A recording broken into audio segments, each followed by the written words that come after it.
Mama Moon RN writes, I have tons of twine. Besides tying the traditional bow and placing it on a tag, what do you do with it? I have so much and I feel I need to be using it more. Any suggestions? Glitter Girl, can you help Mama Moon put a new twist on twine? Of course I can. Today I'm going to use a few different colors of baker's twine for embellishments, and then at the end of today's adventure I'll also link you up to a few more resources, because there are certainly plenty of ideas with what you could do with twine, but if I put all of them onto one layout it would probably be a bit of overkill. So you know I love my layers, so today I'm going to use baker's twine in a layered style layout, and I'm going to be using just one 4x6 photo and then lots of little bits. So when I start a page like this and I know that I'm just going to kind of freestyle what I'm laying on top of different things as I go, I tend to pull out a lot of supplies. It's a lot more than what I pull out for a page that's going to be more orderly and spends more of the page real estate with photos rather than embellishment. So I pull these things out so that I'm not constantly going away from my work desk to figure out what I'm going to use. I like to narrow it down from my full collection, but it doesn't mean that I have to use everything I've pulled out onto the desk. So I have lots of different stamps, and in this case most of them are travel themed plus one in wood grain. Lots of different stickers and small embellishments, including things that have globe and camera and geotag motifs for that travel theme. Also some labels and some letters. And then in the papers, I'm using some papers from the new Autumn Crisp collection by American Crafts. And I have the two cut apart sheets here, and then also the 6x6 paper pad. And it's an autumn line that still has some nice jewel tone colors, so it can be used for more than just autumn. And I like that some of the wording on the cut apart sheet is actually really works well for travel. So things like this whole bottom line here all working really well for adventure type pages, just going away from home. And then the color scheme from Autumn Crisp works really well with the color scheme from Allison Craft's recorded line at Webster's Pages. So this is going to be what I'm going to use as my full 12x12 background with some craft cardstock on top. And I actually like both of these as a border, both sides. So I have the option of the stripes around the edge, or the other side of this is this lovely confetti print. And I think I'm going to use that side because it'll give me that little bit more contrast, where this paper has the white background instead of the craft on the very similar wood grain here. But I like the two sets of colors together. They work really well. They're pretty close in color scheme, but just a little bit different. And then I'm going to start adding all these layers onto the craft. I've trimmed the craft cardstock down just a little bit, but before I add it to the background, the 12x12 pattern paper, I'm just going to add a little bit of gold color shine mist around the outside edge. And it just gives it a little bit of a different finish. And it's something, using the mist around the edge of the craft cardstock is something I've used throughout this album, sometimes in brown and sometimes in gold or cream. So doesn't take very long at all. And then just once that's dry, add it to the 12x12 background and then start adding my embellishment on top of that. Starting my background layer with this big wood grain stamp from Webster's Pages that I use quite often. Definitely one of my favorite backgrounds.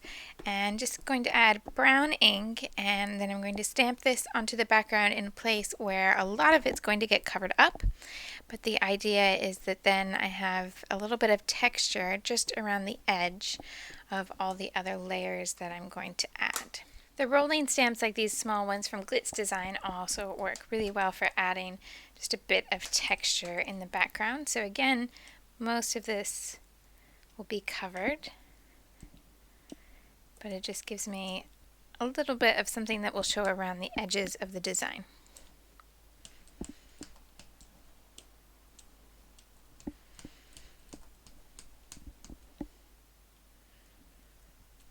Straight away, I'm going to start covering things up with a few layers of paper. These are both from the 6x6 Autumn Crisp paper pad, and I've cut, this one is just 6x6, and I've cut one smaller, just a little bit, so the pattern can be seen around the edges.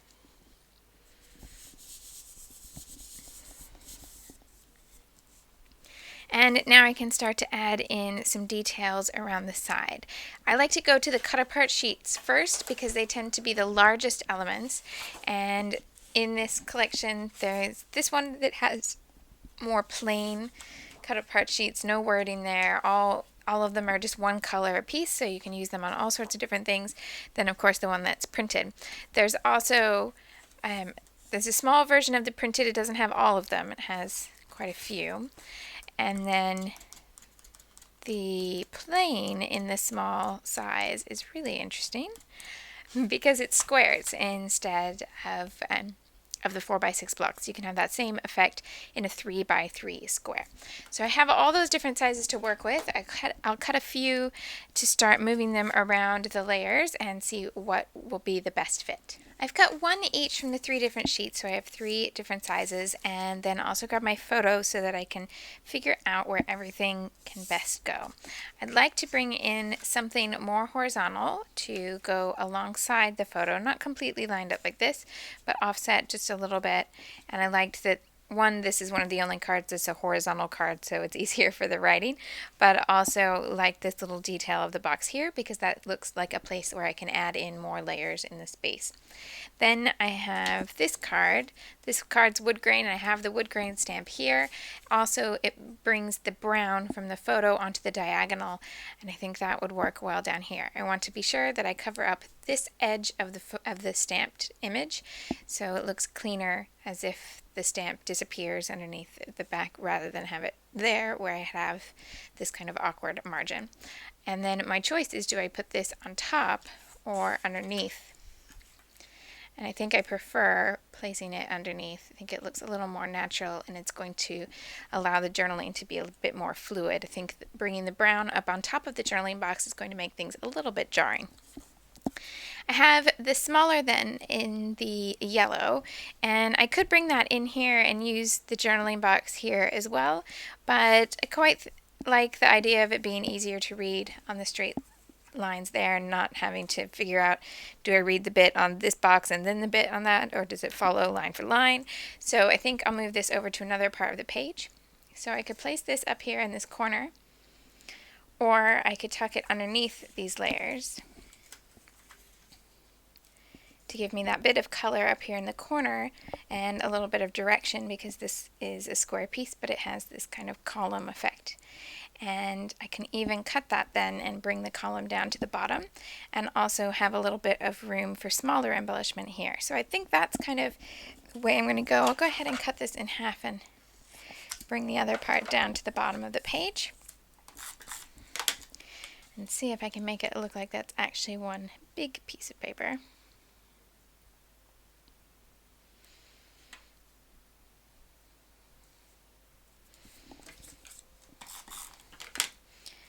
And just follow the line of the paper that covers it up, so the pink paper here, and try and get that evenly spaced there.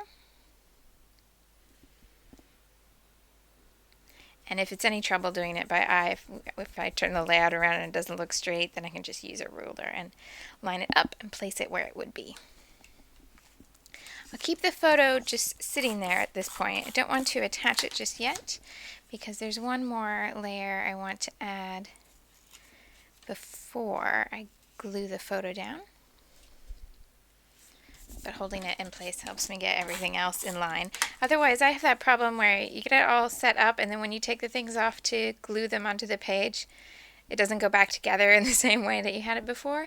Maybe that's just me, but I do have a bit of a problem with that. So if I can keep the photo around, then it helps to make sure I don't alter things too much.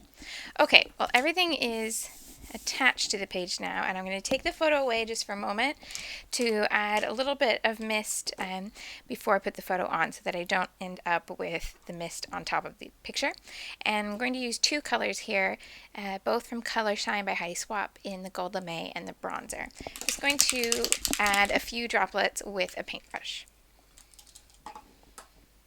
And just to show you what can happen if I'm not being careful enough, I reached up to turn the camera back on and managed to spill ink all over this section of the page. I'm just going to let it dry and then come back and figure out how to cope with it once it's dry. There's nothing I can do with it right now, so I'm just going to leave it. The little droplets are looking quite nice. This corner is looking acceptable, and I'll just have to wait and see what happens with that massive amount that I've just spilled there. It actually is hardly anything off the paintbrush. It was what transferred from the paintbrush to my hand. So those of you who don't get ink on your hands will never have this problem. Sorry about that. So let it dry and we'll pick up wherever I'm leaving off here. Okay, ignore the big mess of ink. It's dry enough that I can go on, but I'm going to finish some of the major parts of the page and then figure out how to fix that. I hope that doesn't give anybody too much stress while it just sits there looking a bit of a mess. I've matted the photo with some corrugated cardstock, and I'm going to go ahead and add it to the page, but I'm adding my adhesive quite far away from the edge so that I'll be able to work on some layers behind there. And here's the first point where I'm going to start adding my twine. So I'm going to start with some loops of baker's twine in this top corner. And to do those, I'm just going to pull out about 2 times the width of my layout. That's not in any way a requirement. It just happens to be a useful rule of thumb, I tend to find. Okay, then I'm going to take and wrap it around so that I end up with a big bundle of circles. And I'm going to find where it's going to go. I want it to be tucked underneath this corner of the photo, but for that little edge to hang out there. Grab my tiny attacher and just get all the little pieces crunched up in one place so that I can staple through, and then they'll all be intact. And that goes right through to the back of my layout. And just to make sure everything will stay underneath here, I'll add just a tiny bit of adhesive and push that back down on top and pull that little end out. So now I have a bit of texture up in this corner. I think I'll use that technique again down here, but because I've messed this up for the moment, I'm going to leave it for now. I'd rather actually accomplish one section of the page and then be able to adapt it down here. I think the easiest thing for me at this point is going to be to put another circular layer here, or a small square or something. So I will get there, but I'll just keep it real as to how I would work with a bit of an unexpected happening like that. Okay, so from here I can put in my title and my journaling, and then I tend to then come back with all these little pieces of embellishment. I might just look for some of the larger embellishments before I add the title and journaling, so maybe my label stickers first, and make sure that I want to be conscious that I don't start filling this box with embellishment and run out of room for my title and my journaling. I have the Travel Girl label stickers from October Afternoon, and then some older American Craft stickers. These are from Soho Garden. And I like the idea of using one of these for the date. With my title and my journaling here in this box, then I have a bit of a better idea of where I can go, and I think I figured out in my head what can make this match and cover up that little bit of a mistake there. So I do have this space here where I'm going to come back with some smaller embellishment to balance this sticker off the side. And I know I have this bit of space here where I want something there as well, but what I'm going to do is finish the detailing at the top here and then come down and be able able to repeat a lot of those elements in the space at the bottom. So when I was placing things up here, like this label sticker, I have a similar label sticker in the same color. I have a similar feather sticker as well. So I know that I'll be able to cover some of this with elements that are already on the page. Hopefully that way it won't look too awkward when I go to cover things up. So in this space up here, I'm going to add in then some smaller embellishments, and I have all sorts of different things to choose from: little stickers, postage stamps, flare badges, some punched out butterflies, some labels. So I'm just going to try and fill in little spots as I go until I'm really happy with this area of the page.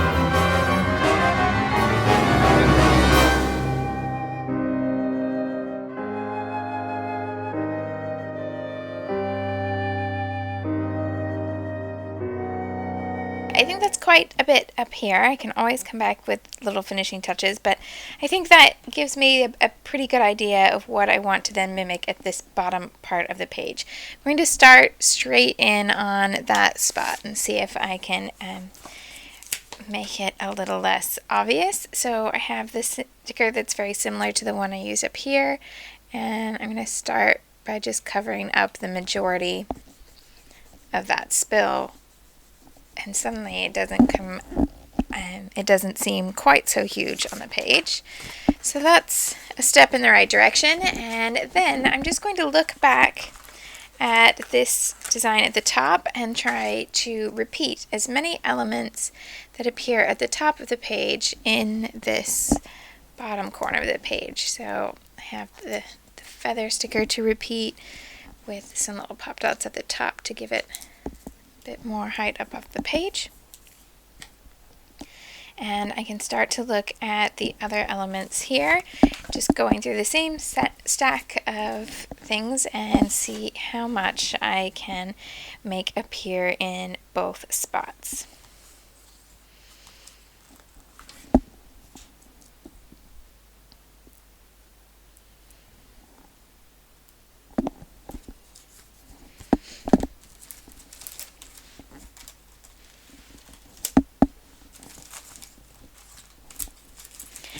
I try to vary the sizes, where I have things like I've used the smaller stamp up here. I still have quite a lot of open room down here. It would be nice to have a larger rectangle shape. So let's see if I can use one of the larger pieces from this same sheet in that. Maybe I'll just use the globe.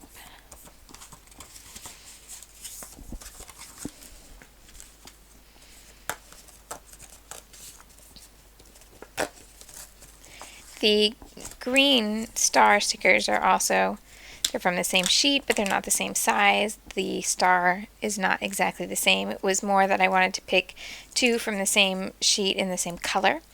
And because all of the different bubbles on the sticker sheet have different words or pictures, then I just go through and figure out which one best fits with the story that I'm adding to that page. And none of the words on that particular sticker sheet worked, so then I go with something a bit more non-themed, like the like the stars. The reason I paused is because I just realized how close that's going to come to the box up here at the top, and I think my options then are to try and move it up to bring it right up to the pink box, or to move it down further. I think if I move it down further, I'm going to cut off a lot of the globe. So I think I'll leave it a little higher up on the page than I was first expecting. That's okay. Bring in some brads. some puffy stickers, and I'll definitely repeat the twine again. I could wrap the twine around the globe itself, but I'm thinking it would be nicer on the diagonal line if the twine was more in this kind of area rather than over here. Just a slightly more natural flow to be on a little bit further down the page in this area rather than up here. I think I'm pretty happy with this not looking like too much of an ink explosion anymore.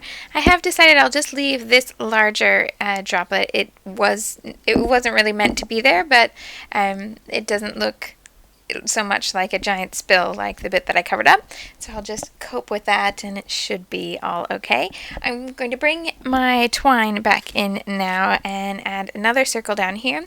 I had ended up putting the Evilicious puffy circle in the middle here, and I added a globe one down here, so I'm going to loop the twine around there. Same exact technique with the tiny attacher and the loops of baker's twine. Then there's a couple other spots on the layout where I'm just going to come back in and add a little bit of twine in another way as a little finishing touch. Because I think now this section of the page here is looking a little bit empty by comparison. I don't want to completely overfill it, but I just want to have a little more in that space so that it looks a bit more balanced with everything else. I thought that was just a bit too much twine there in the circle, so trim a little bit off and then repeat that same idea as before. Now, in this case, I'm using the circle of the twine around embellishment, but you can also use it if you want to draw attention to something that's in your photograph and might not be obvious straight away. Then say I really wanted you to notice this part of the photo, I can do that same technique with the loops of twine and attach it to my photo, and then your eye is naturally going to go there. You can make the loops much bigger if you want to circle a larger element of the picture, and so on. So that's one way to get some twine on the page, but let's have a look at this middle of the page here. And what I'd like to have here is just a little bit more movement. I'm switching colors so that I can have something a little bit brighter. And with this, I'm just going to grab my sheet of pop dots because I have the extra bit on the edge where I've used part of the sheet. So I just have that sticker release paper, and it can be any old sticker sheet. I just find this is easier so that I don't have a lot of mess everywhere. And I just run my regular dot adhesive over the length of twine. You can also use spray adhesive if you've got ventilation in your craft space, or you can go outside, but I do not. So then once you have a little bit of adhesive on there, you can just make it kind of do loop-de-loops and tack it down to the page, and the only limit here is your patience. If you want to be really fancy and turn it into perfect little pictures or write words with it, you can do that. I'm just going to make it kind of do a little loop-de-loop, and then I'm going to put a little embellishment on top of it if there's any bits that are awkward. And sometimes you might find that you just need to keep rolling it until it catches the adhesive, but it doesn't take very much at all to adhere it. Then what I'm going to do is add in some little gold butterflies. These are just punched. I use the Martha Stewart butterfly punch because I have that in lots of different sizes, and for a long time I couldn't go a single layout without using them, but I haven't used it for a little while. And I've punched them from some American Crafts glitter paper, and then I'm just going to attach them in different spots on the layout to give it that little bit of sparkle. But it can also be handy when you've got free form twine like this, because then you can put a little bit more adhesive on top of the twine and hold it into place.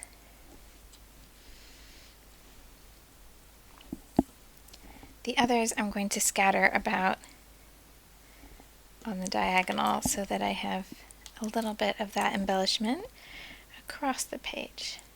Last little touch, and I'm going to add a little bit of baker's twine with a paper clip. So just going to run this paper clip through the paper layers up here at the top so that it's pointing down at the photo. And then take my twine and just tie it around the clip, just like I would a tag really, but it kind of then gives me the reminder to use both the clips and the twine. So this is where I'm going to finish today's page, and your challenge this week is going to be to use twine on your layout. Now, if you're watching on YouTube, click the link that's right underneath the video, and that will take you through to Two Peas in a Bucket. And if you scroll down on that page, everything that I've used here and all the different kinds of twine in the store are listed there on the page. And you'll be able to add whatever you like to your bucket. And there's quite a lot of variety in the different twine. If you want to use twine to wrap your Christmas presents or anything like that where you want a great deal, there are huge rolls of twine, and they're on 50% off at the moment this is going live. Or if you'd rather have all different colors, there are variety packs that you can get that will give you pretty much every color under the sun, and then there are individual small rolls. So you have pretty much anything there that would work for whatever kind of twine project you want to take on. I look forward to seeing your pages in the gallery, and just as we're going today, I'll link you up to a few other videos we have that use baker's twine as embellishment. Thanks so much for watching, and I'll see you soon. Oh, and by the way, this is adventure 99. That means that next week is Glitter Girl's 100th adventure. I think she needs a pretty epic question to answer, so please make sure she has something that would be just perfect on the boards. I look forward to reading all your questions on the general scrapping board at Two Peas in a Bucket. Thanks so much. Join us next week for the continuing adventures of Glitter Girl and the ongoing mystery of the scrapbooker behind the mask at twopeasinabucket.com.